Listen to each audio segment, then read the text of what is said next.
విశాఖలో Chandigarh discom line విద్యుత్ ప్రైవేటీకరణను వ్యతిరేకిస్తూ విశాఖ ఏపీ ఈపీడీసీఎల్ కార్యాలయం వద్ద సిఐటియు నిరసన చేపట్టారు. అనంతరం సిఐటియు నాయకుడు కుమార్ మాట్లాడుతూ కేంద్ర ప్రభుత్వం ఆస్తులను ప్రైవేట్ పరం చేస్తూ ప్రజలను మోసం చేస్తుంది అని మండిపడ్డారు. అంబానీ ఆదానీలకు ప్రభుత్వ సంస్థలను అప్పగించి కేంద్ర ప్రభుత్వం ధనార్జన చేసుకుంటుందని, దేశంలో అతి చౌక ధరకు విద్యుత్ అందించే చండీగఢ్ డిస్కమ్స్ లైన్ ను ప్రైవేట్ పరం చేయడం అన్యాయం. డిసెంబర్ 31 నాటికి చండీగఢ్ డిస్కమ్ ఆస్తులను ప్రైవేట్ సంస్థలకు అప్పగించడానికి బీజేపీ రంగం సిద్ధం చేసింది. బీజేపీ ఎత్తుగడలను అడ్డుకోవడానికి కార్మికులతో కలిసి వామపక్షాలు భారీ ధర్నా చేస్తాం. కార్మికులకు సంఘీభావంగా డిసెంబర్ 25న చలో చండీగఢ్ పిలుపునిస్తున్నామని తెలిపారు.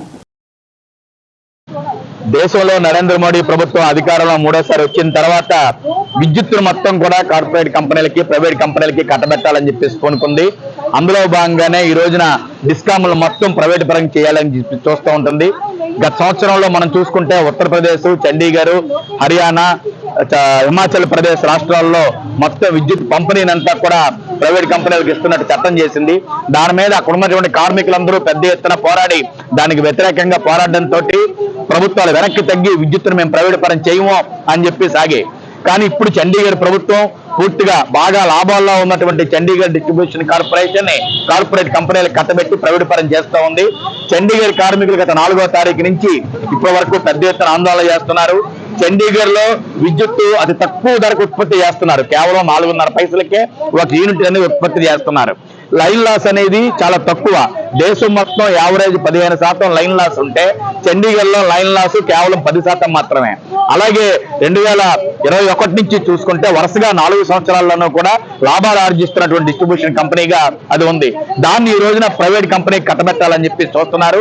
చండీగఢ్ కార్మికులు చేస్తున్న పోరాటానికి సంఘీభావంగా రేపు డిసెంబర్ 25వ తారీఖు నాడు చలో చండీగఢ్ కార్యక్రమం జరుగుతుంది. ఆ పోరాటం విజయవంతం కావాలని, రాష్ట్రంలో అన్ని చోట్ల కూడా విద్యుత్ కార్మికుల పోరాటం విజయవంతం కావాలని కోరుతూ ఈ రోజున కార్యక్రమాలు చేపడుతున్నాం. మన రాష్ట్రంలో చంద్రబాబు నాయుడు ప్రభుత్వం, బీజేపీ ప్రభుత్వం తాలూకా కనుసన్నల్లోనే నడుస్తూ ఉంది. అందులో భాగంగానే ఆంధ్ర రాష్ట్రంలో ట్రూ అప్ ఛార్జీల పేరుతోటి, సర్దుబాటు ఛార్జీల పేరుతోటి విపరీతంగా ప్రజల మీద భారాలనేది మోపుతూ ఉన్నారు. ప్రజలు మోయలేనంత భారాన్ని మోపుతున్నారు. మేము అధికారంలోకి వస్తే విద్యుత్ ఛార్జీలు పెంచం అని చెప్పిన చంద్రబాబు నాయుడు గారు ఈ రోజున విద్యుత్ ఛార్జీలు విపరీతంగా పెంచే విధంగా విద్యుత్ ఛార్జీల కంటే యూజర్ ఛార్జెస్, సర్వీస్ ఛార్జెస్ అతి ఎక్కువ ధరలు ఉండేటట్టుగా భారాలు మోపుతున్నారు. మరో పక్కన ఛార్జీల పేరుతోటి డబ్బు వసూలు చేస్తున్నారు. మరో పక్కన స్మార్ట్ మీటర్లను తీసుకొని వస్తున్నారు.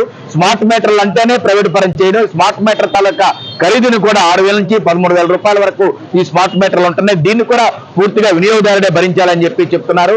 గతంలో లోకేష్ బాబు గారు పాదయాత్ర చేసేటప్పుడు ఎక్కడన్నా స్మార్ట్ మీటర్లు పెడితే దాన్ని పగలగొట్టండి, మీకు అండగా మేము ఉంటామని చెప్పాడు.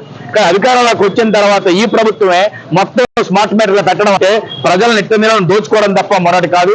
ఇప్పుడే మనం పార్లమెంట్ లో చూసాం, అదానితో కుదుర్చుకున్న ఒప్పందాలు అతి దుర్మార్గమైన ఒప్పందాలు. ఈ ఒప్పందం కనుక అమలు చేసినట్టయితే ప్రజల మీద విపరీతంగా భారాలు పడతాయి. ఈ ట్రూ అప్ ఛార్జీలు పేరుతోటి 18,000 కోట్ల రూపాయలు ఈ ఏడాదిలో ప్రజల మీద భారం మోపబోతున్నారు. కాబట్టి ఇటువంటి చర్యల్ని రాష్ట్ర ప్రభుత్వం వెంటనే ఉపసంహరించుకోవాలని మేము డిమాండ్ చేస్తున్నాం.